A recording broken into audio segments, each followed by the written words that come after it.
Good morning, everyone. Today we're going to discuss about the ICT as an agent of change. But before we proceed to our lesson, let us read the most essential learning competencies.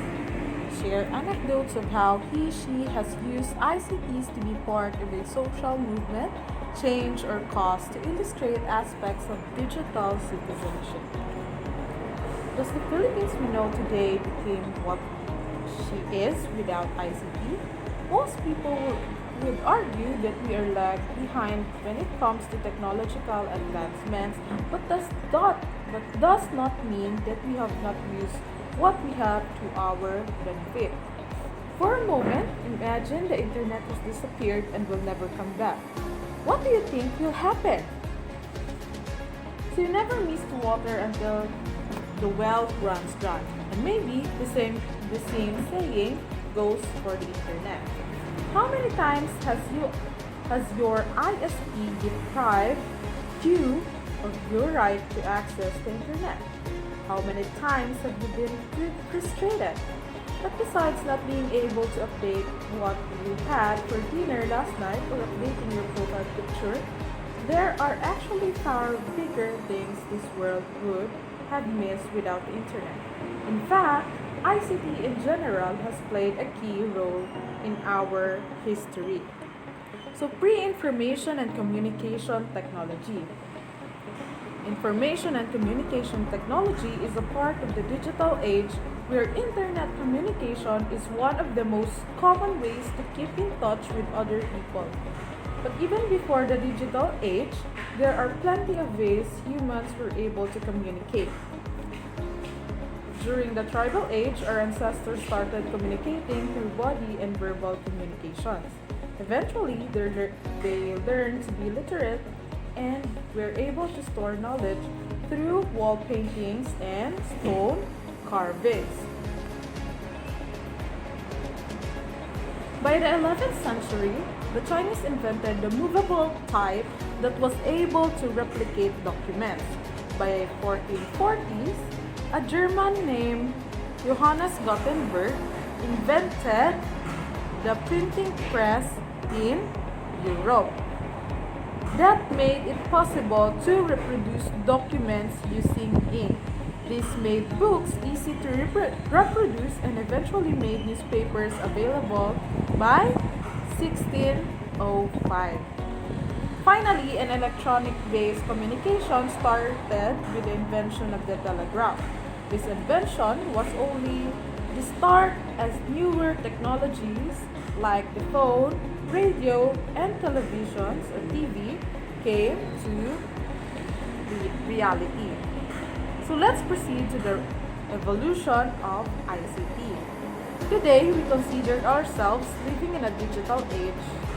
Almost device is now updating.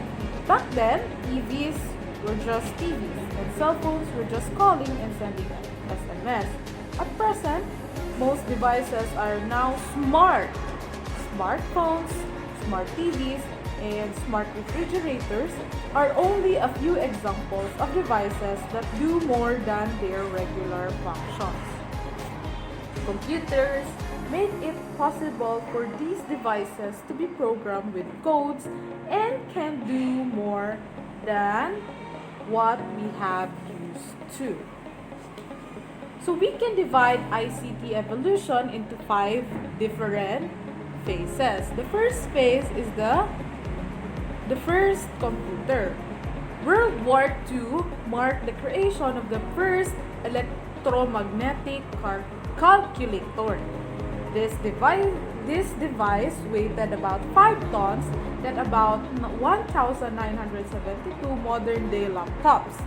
Smaller and more versatile computers were eventually developed using transistors in 1947.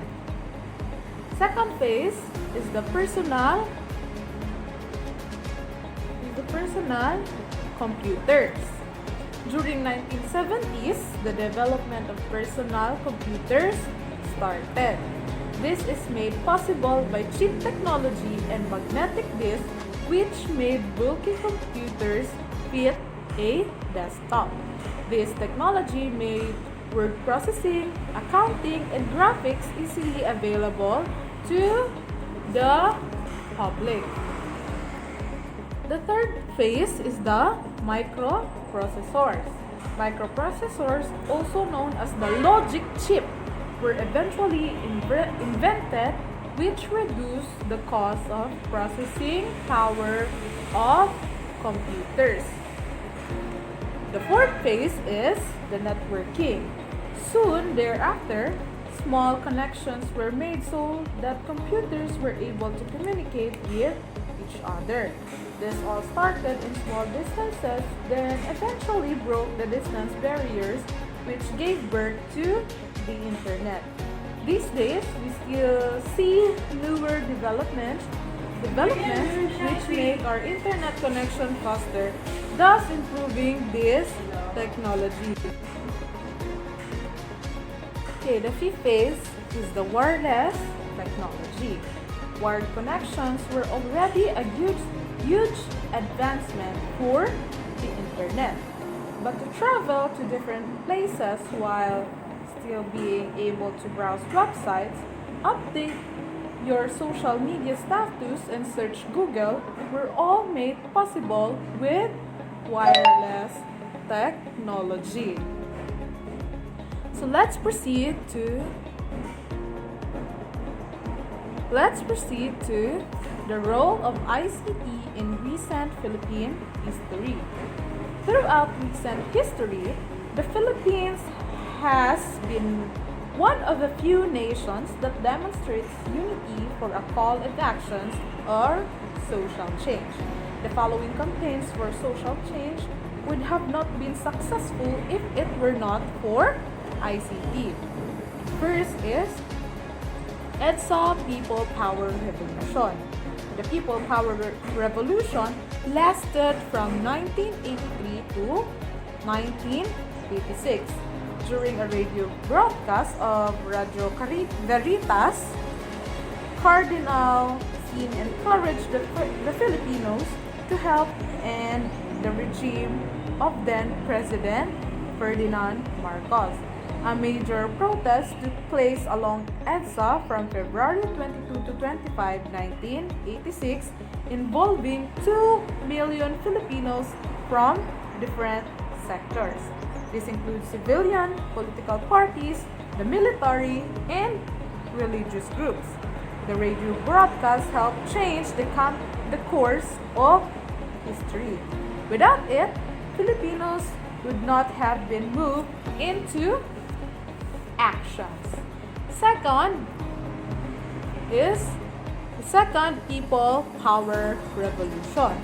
This is also known as the 2001 EDSA Revolution, happened during January 17 to 21, 2001. It was fueled after 10 senator judges and 11 prosecutors of then President Joseph Estrada walked out of the impeachment trial. As a result, the crowd in EDSA grew over the course of a few days through text brigades. Like the first People Power Revolution, EDSA too would not have been successful with the text brigades. Third is the Million People March. This is a series of protests that mainly took place in Rizal Park from August 22 to 26, 2013. There were also several demonstrations that happened around key cities in the Philippines and some locations overseas. It was to condemn the misuse of the Priority Development Assistance Fund, or the PDAF. As the Million People March, the number of total attendees was only around 400,000. Despite that, it was still considered as a success and clearly demonstrated how powerful social media campaigns are. The organizers and promoters of the Million People March used Facebook and change.org as their media. The last one is the Yolanda Person Finder. Recent storms in Philippine history gave birth to the Person Finder database powered by Google. During Typhoon Yolanda, the People Finder was a vital tool for people across the globe to track the situation of their relatives. This proved to be successful and is now adopted by more organizations to help people track relatives during calamities.